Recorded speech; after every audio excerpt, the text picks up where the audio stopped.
There we go. Okay, cool. All right. So, I don't want to show that code yet.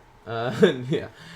Anyways, so yeah, the only place where you are gonna need to do that is gonna be in like doing forking slash threading for the sorters, for the sort, and that's it.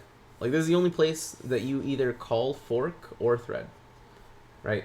So now your question was like, what was your question again? Multi-threading. How is that considered multi-threading? Fantastic. Okay, so what do you think is like? What do you think the point of threads are? You execute whatever you'd like concurrently. Right. Okay, so that is one usage of them, right? Okay. So imagine that we have a program over here. So this is going to be an unthreaded. So this is going to be unthreaded, and I'm going to have another example in a little bit for a threaded version. So this over here is going to be our parse. This Okay. over here is going to be our like our sorting, or no, is it parse, sort, then silence? Yeah, pretty much. Okay, cool. So yeah, It's just that three is right. So tasks. parse, it's literally 3 tasks, right? So this is an unthreaded version. So the way that this will work in terms of a like, let's imagine like a little stack, right? What happens is parse is done first.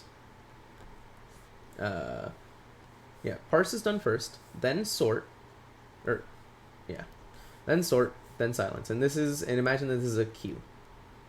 So it's gonna be first in, first out.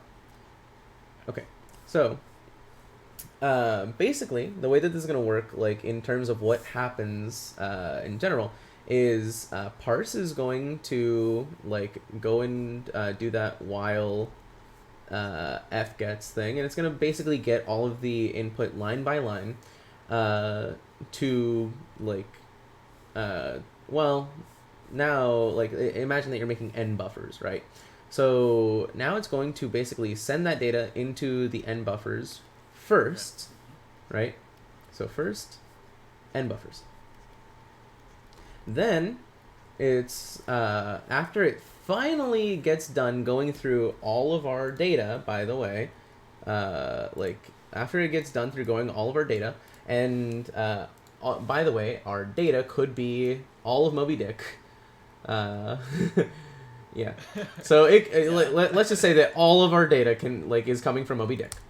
So finally, after our parser has finished taking its break and reading through all of Moby Dick, then we go and start doing the sorting. Then then we do sorting, then sort, right?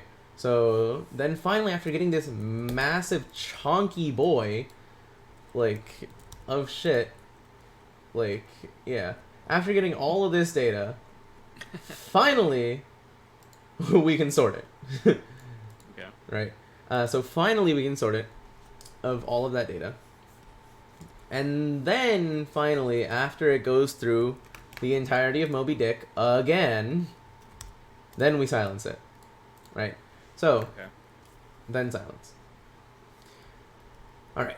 Now let's go and look at what threads will actually do. So, yes and no. Like, in terms of one of the points is for for concurrent processing or like parallelized processing. Like Mm-hmm. yes, you can technically split up a task into individual portions, and like let's say we have big task. Like sure, we can like split it up into smaller things and then do it that way. Now, that's one usage of threads. Now, the second usage of threads is what I actually just learned a little bit ago from what Michael told me. So, and then I did a lot of research on it on my own. So, essentially, now we have a threaded process. All right, cool. So now we have, like, let's say we have 4 threads because we've created 4 sorting tasks. So we now have, again, that parse. Well, 5, 6. We're going to have 6 threads for a second. So 6. So the first thread is going to go to the parse. So we have a thread. The second thing is going to go to the n sorting tasks. So like 1, 2, 3, 4. So this is going to be like all different threads as well. And I'm actually going to separate it so that you understand that these threads are not attached to each other at all. So womp. And then the last thing is going to be the silencer. Okay. And that has its own thread. So what the threaded process will do is parsing. So there's a reason why we're doing round robin parsing.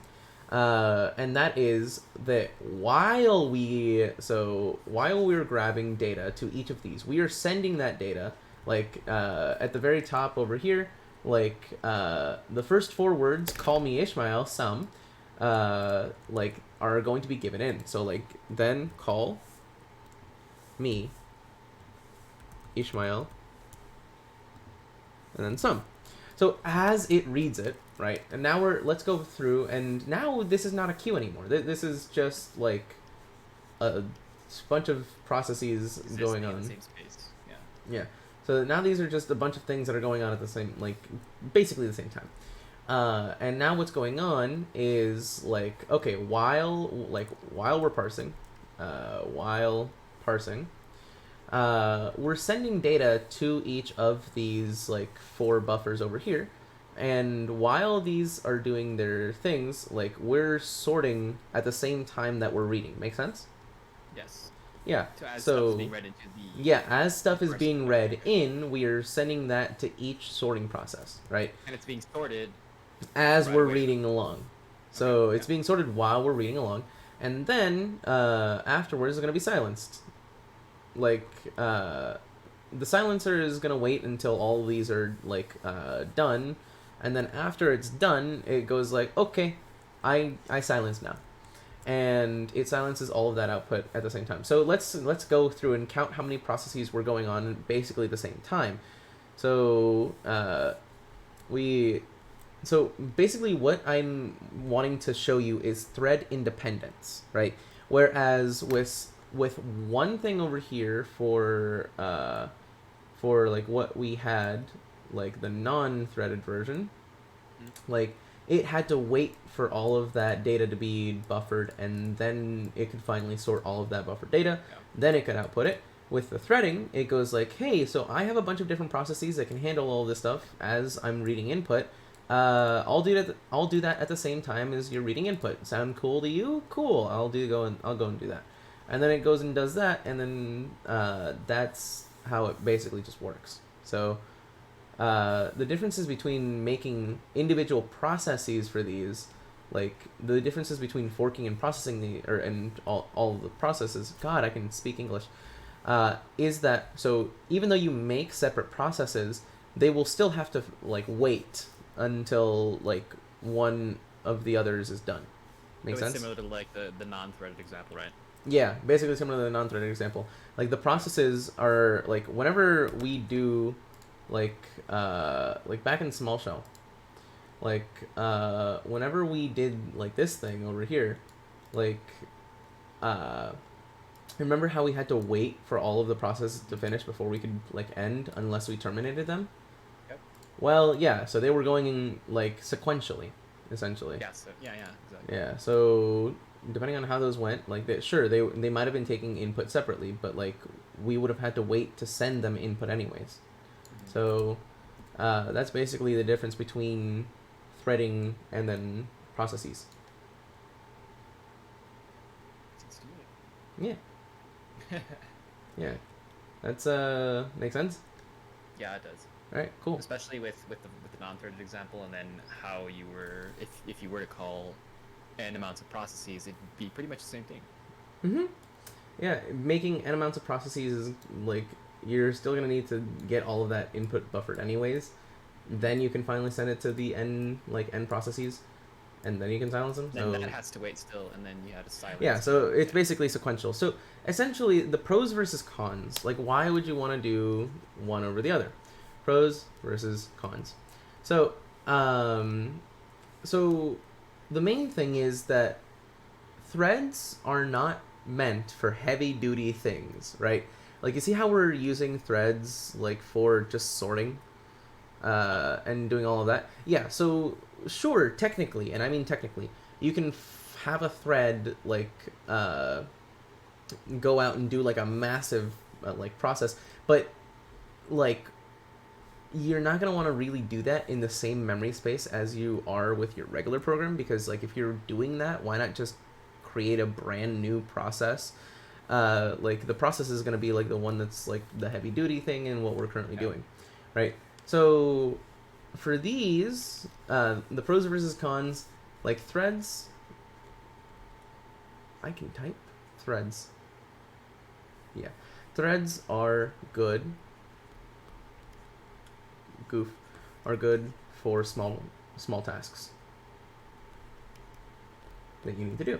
Like for Minecraft, you wouldn't run Minecraft all like on one thread. Technically, right now it is, but like yeah, you wouldn't want to run Minecraft all on one thread, because like that means that like literally everything that it does is gonna be turned into one singular thing, such as Google Chrome, right? Yeah, exactly.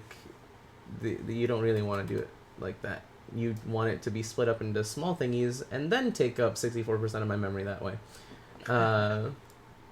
But yeah, so threads are going to be good for small tasks. They're not good for big tasks, and that's pretty much like that. There's probably more, but like I just had one lamb chop, so yeah, I'm gonna end the recording there. Thank you very much for watching. Bye.